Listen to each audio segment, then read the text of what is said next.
ये तो कागज पर पेंसिल से बनाना भी कठिन है, तो सोचिए इसे पत्थर पर कैसे उकेरा गया होगा। क्या आपको इस मंदिर के आर्किटेक्चर को देखकर आश्चर्य नहीं हुआ? हमारे प्राचीन पूर्वज जो धोती कुर्ता पहने वाले इंजीनियर थे, वह इतने विकसित थे, तो हमें यह क्यों बताया गया कि अंग्रेज भारत आए तब हम विकसित हुए? इसे देखने के बाद भी अगर आप वामपंथी इतिहासकारों के डॉक्टर षड्यंत्रों का अंदाजा नहीं लगा पाए, तो आपका स्वाभिमान अंदर ही अंदर मृत हो रहा है। यह प्रतिमा प्राचीन मंदिर के एक स्तंभ पर निर्मित है। 0.5 मिमी व्यास से कम पतली छड़ी को इस प्रतिमा के एक कान में प्रवेश कराने पर छड़ी का दूसरा सिरा दूसरे कान से होकर बाहर निकल जाता है।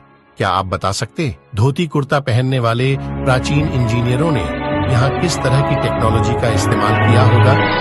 भारतवर्ष के हिंदू मंदिर की भव्यता देखिए। इस मंदिर की मूर्तियों और छत के अंदर जो पत्थर उपयोग किया गया है वह है बेसाल्ट, जो कि पृथ्वी पर सबसे मुश्किल पत्थरों में से एक है। इसे आज की आधुनिक डायमंड इलेक्ट्रॉन मशीन ही काट सकती है, वह भी केवल 1 इंच प्रति घंटे की दर से। अब आप सोचिए कैसे इन्होंने 900 साल पहले इस पत्थर पर इतनी बारीक कारीगरी की है।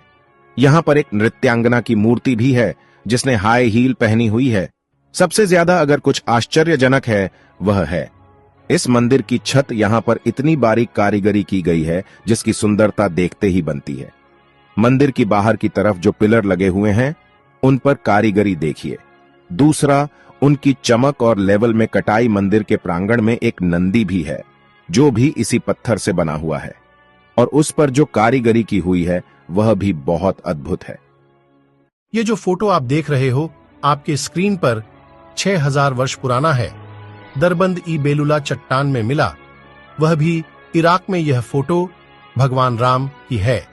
इस चित्र में एक राजा को दिखाया गया है जिसके हाथ में धनुष और तीर है। चित्र को गौर से देखिए, नीचे की तरफ जिसमें हनुमान जी की छवि दिखाई दे रही है।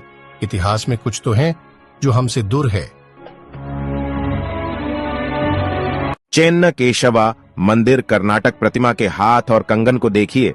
क्या आपको लगता है कि ऐसी फिनिशिंग और बारीक नक्काशी केवल छेनी हथौड़ी से संभव है? ठीक ऐसी ही एक प्रतिमा मंदिर के अंदर है जिसके हाथ में कंगन को आगे पीछे सरकाया जा सकता है, जबकि पूरी प्रतिमा को एक ही पत्थर से बनाया गया है ना अद्भुत?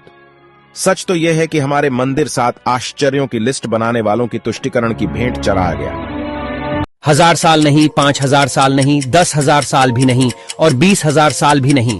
बात करते हैं करीब 28,500 साल की, जब इस धरती लोक में कोई अब्राहमिक रिलीजन जैसे कि क्रिश्चियनिटी और इस्लाम एग्जिस्ट ही नहीं करते थे।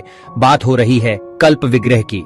साल 1859 में नेपाल में शिव जी की एक ऐसी सॉलिड ब्रोंज से बनी मूर्ति मिलती है जिसे जब यूनिवर्सिटी ऑफ कैलिफोर्निया में रेडियो कार्बन डेटिंग की जाती है तो यह पता चलता है कि यह मूर्ति करीब 26,000 साल से 28,000 साल पुरानी हो सकती है, जो पूरे हिंदू इतिहास में धरती पर मिला सबसे पुराना लॉर्ड शिवा का आइडल था।